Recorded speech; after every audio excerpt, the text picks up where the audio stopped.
ఏదైనా చేస్తా, ఏమైనా చేస్తా, డబ్బు కావాలి అంతే. ఇండియన్లను, చైనా వాసుల్ని వెళ్లగొడితే తప్ప అమెరికా బాగుపడదన్న ట్రంప్ గోల్డ్ కార్డు కొనుక్కుంటే ఎవరికైనా అమెరికాలో స్థిర నివాసం ఏర్పాటు చేసుకునేందుకు అవకాశమిస్తానంటున్నాడు. ఇప్పటి వరకు అమెరికాలో సరైన విధానాలు లేకపోవడం వల్ల స్థానిక యూనివర్సిటీల్లో అద్భుతమైన విద్యను అభ్యసించిన వారు కూడా అమెరికా వదిలి వెళ్లాల్సి వస్తోందని, అలాంటి వారి కోసమే గోల్డ్ కార్డు తెస్తున్నానని ట్రంప్ చెప్పాడు. ఇప్పటి వరకు నైపుణ్యమున్న యువతను బయటకు పంపే వ్యవస్థను ట్రంప్ హాస్యాస్పదమని అభివర్ణించాడు. ఈ కార్డ్ ఆ అన్యాయానికి ముగింపు పలుకుతుందన్నాడు. ఇండియా, చైనా వంటి దేశాల విద్యార్థులు అగ్రశ్రేణి యూనివర్సిటీల నుంచి పట్టభద్రులయ్యాక అమెరికా విడిచి వెళ్లవలసి రావడం అవమానకరమని విమర్శించాడు. కొత్త వీసా పథకం అత్యంత శిక్షణ పొందిన తరగతుల్లో అగ్రస్థానంలో నిలిచిన విద్యార్థులను నియమించుకోవడంలో అమెరికన్ కంపెనీలకు భరోసా ఇస్తోందన్నాడు. చాలా మంది ఉన్నత ప్రతిభ ఉన్నా ఏళ్ల తరబడి వీసా సమస్యలు ఎదుర్కోవడం అన్యాయమన్నాడు. ప్రస్తుతం చదువు పూర్తయ్యాక చాలా మంది భారతదేశం, చైనా, ఫ్రాన్స్లకు తిరిగి వెళ్లాల్సి వస్తోందన్న ట్రంప్ అది చాలా దారుణమన్నాడు. ఇది ఒక హాస్యాస్పద పరిస్థితిని కలిగిస్తోందన్నాడు. అందుకే ఆ పద్ధతిని మార్చేస్తున్నానన్నాడు.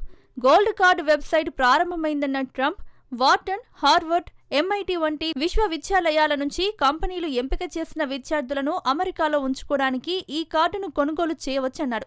యాపిల్ CEO టిమ్ కుక్ సహా పలువురు దిగ్గజ కంపెనీల అధినేతలు విదేశీ ప్రతిభను శాశ్వతంగా ఉంచుకోవడంలో అనిశ్చితి ఉన్నందున ఇబ్బందులు ఎదురవుతున్నాయని చెప్పారన్నాడు ట్రంప్. సుశక్తులైన, నైపుణ్యమున్న వ్యక్తులు, ఆర్థిక లాభాలు అందించగల వ్యక్తులకు అమెరికా గోల్డ్ కార్డు వీసాను అందిస్తుంది. ఇది అమెరికా పౌరసత్వానికి కూడా మార్గం సుగమం చేస్తుంది.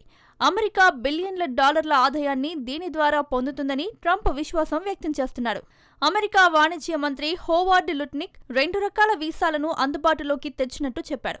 ఆయా వ్యక్తులు వీసాను కొనుగోలు చేయాలంటే $1 మిలియన్, అంటే మన రూపాయల్లో 9 కోట్లుగా నిర్ణయించగా, అదే కంపెనీలు వ్యక్తులకు వీసా ప్రాసెస్ చేయాలంటే ఆ మొత్తం $2 మిలియన్, అంటే 18 కోట్లుగా ధరను నిర్ణయించారు. గోల్డ్ కార్డు ద్వారా కంపెనీలు పూర్తి పరిశీలన తర్వాత ఉద్యోగులను దేశంలో ఉంచుకోవచ్చని అమెరికా అంటోంది. నిబంధనలు పూర్తయిన తర్వాత 5 ఏళ్లలో పౌరసత్వానికి దరఖాస్తు చేసుకునే అవకాశం కూడా సదరు వ్యక్తికి లభిస్తుంది.